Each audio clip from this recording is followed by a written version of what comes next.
This is Steve DiPietro, and he's my partner and Vice President of Construction at Evergreen. And it is so important to have people within your organization that are masters at what they do. And Steve is really top of the game, top of the food chain at building. And it's really important when you're hiring a contractor to know some of the basic questions to ask contractors. So we're going to talk with Steve about what those things are. So Steve, when you're hiring a general contractor for a renovation, what do you think are some of the important things that people should look for? Well, definitely you want like somebody that's capable and that can perform well, and then that somebody's matched for the size of the job. Even when we like, get subcontractors, we want obviously somebody that can always perform, but somebody that fits well with that job, with that client also. Rapport is everything, performance, past history, and a relationship, work out very nicely.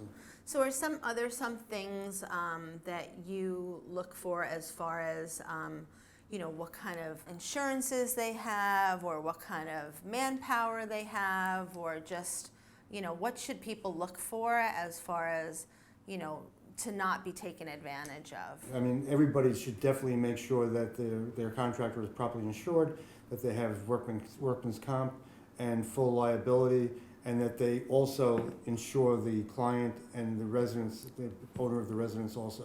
So if anything goes wrong, you have full coverage. So the way to know that a contractor actually has the insurance that they say they have is to actually take that piece of paper with the GL policy and the workers' comp policy and call the insurance company. Don't take their word for it that the policy is enforced, because a lot of times the policy has expired. So call the workers' comp, New York State Insurance Fund, call whatever insurance carrier they are working with, and make sure that policy is still in force. Correct. So Steve, a lot of times contractors or subcontractors ask for really large sums of money and deposits before they start work. How do you know what the right amount of payment is to give to these contractors? We always use an AIA contract, which basically states out the cost value for each task, and within that, you should never exceed the work completed within that period. Obviously, like 10% or 5% is a normal, acceptable deposit. But then, as the work progresses, it should be paid only for work completed and accepted. Yeah, and I've seen a lot of times where people ask for 50% down, and I just want everyone to know that you should never give a payment unless you have some type of material that costs a lot of money in advance. That payment of materials should go directly to the material supplier and not necessarily in the contractor's pocket. So a lot of times contractors overpromise and underdeliver, but you really need to know how to tell when a contractor is not giving you the correct information. So Steve, what are some of the things that we can advise on how to know how to schedule and what the proper questions are to ask about the schedule? Well, every project that we do, we always put a schedule to it, and we issue that to our subcontractors that they have to abide by the schedule. Outside of changes in the design, we always dedicate a on-site super and a team that starts with the project, and they stay with the project right to completion and closeout. And to me, that's the most important thing. The only way that we actually really can be profitable is by getting on the job and completing it on time. Yeah. So really, with jobs, if you think something is going to be 4 weeks, usually it's not. There's always going to be things that occur, unforeseen change orders and things that you do not expect. So always make sure that you add time onto your project. So with our contracts, we use AIA contracts, and this is a standard form for all general contractors to request payment. And what it does is it breaks down per construction standards all the different trades that we're working in, and it actually gives you a percentage complete of everything to date that a contractor has performed, including materials.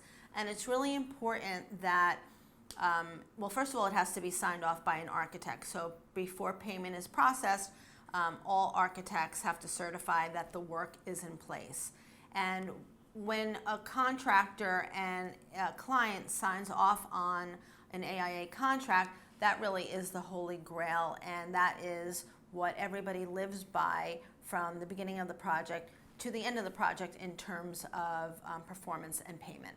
So Steve, what are some of the things that people should look out for when hiring contractors? And the first thing, most obvious, I would think, is that they're staffed properly, that they're coming in on time, maintaining that schedule properly. They keep the job clean. They look actually keep more to an industry standard.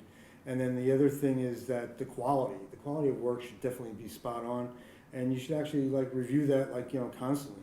And see the past projects that they've Correct. done, and go visit the past projects that the contractors say they built. Basically, you can always do an industry check.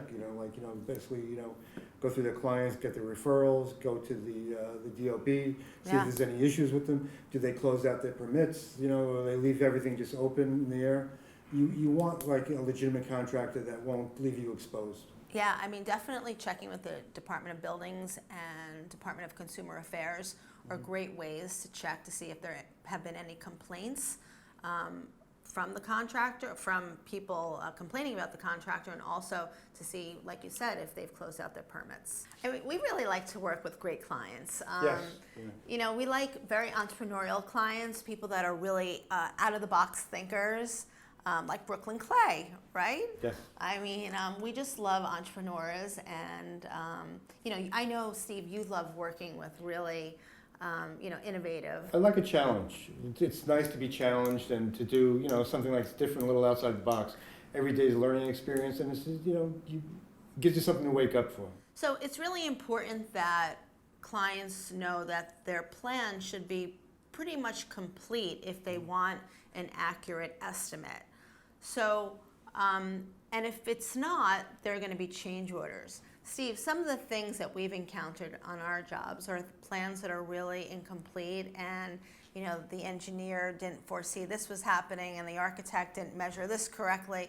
So what can people do to really avoid unnecessary change orders? Well, definitely should avoid any kind of changes if possible, and to really review the drawings to make sure they are complete. And a lot of times when we put our bids in, we also review it and we bring that up in the RFIs, and we make it and adjust it and add it to the contract. Even though it's not in the drawings, we'll do a rider to the contract that this is added into it. But once the contract's in, whatever's there, whether it be in spec or on the drawings, we own it. And your general contractor will own that, or should own it within the contract, the drawings.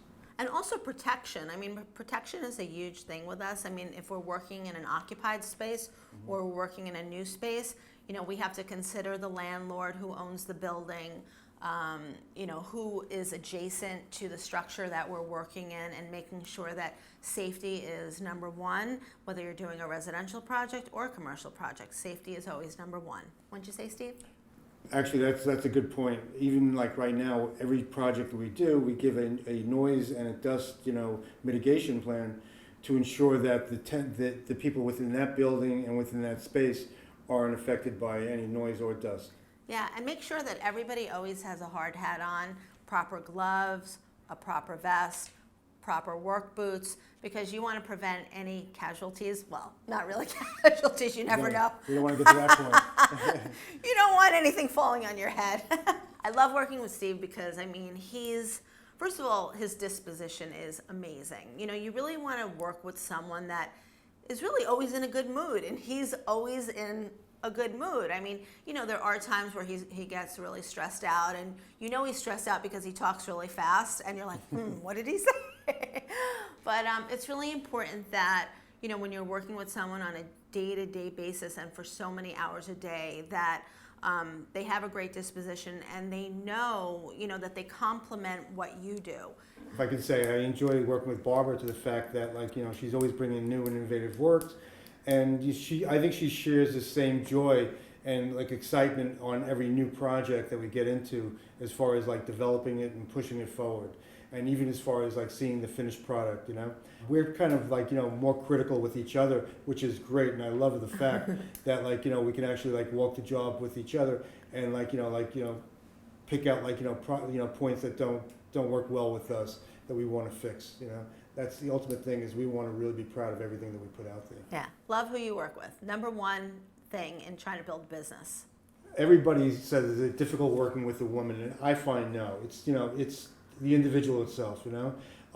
You know, I enjoy our relationship, and it works very well, and have zero problems the fact that Barbara is a woman, and you know, it's no problem for me at all. Thanks so much for watching. I really hope you guys learned a little bit about how to hire a contractor, whether it be residential or commercial. If you have any questions or comments, please message me or comment below. Or if you have a project to build, please call us at Evergreen Construction.